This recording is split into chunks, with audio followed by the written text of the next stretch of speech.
มั่นใจตั้งใจจะไม่รักด้วยฉันไม่รู้จักว่าความรักดีอย่างใด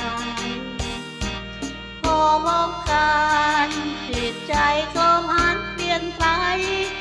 กลับอายเขาเสียยกใหญ่เมื่อยามได้สบตาหากใจนิยมคิดผูกพันแล้วใหญ่หรือนั่นพอพบกันก็ลืมมันว่า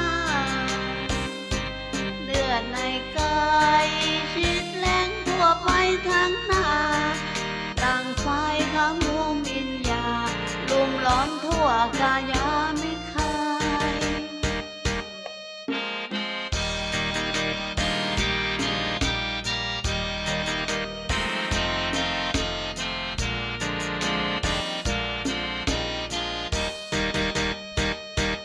หลับตาก็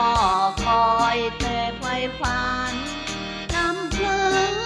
เริ่มผ่านถึงตัวเขามันหมาย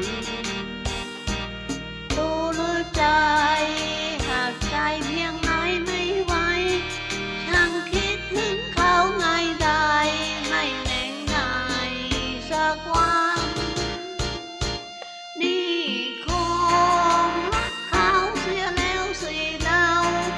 น้ำใจนะเจ้า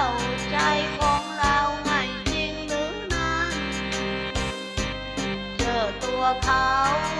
ที่ไรอดใจไว้วันเฝ้าคอยเขามาลำพันทำรักมันกับฉันสักคำ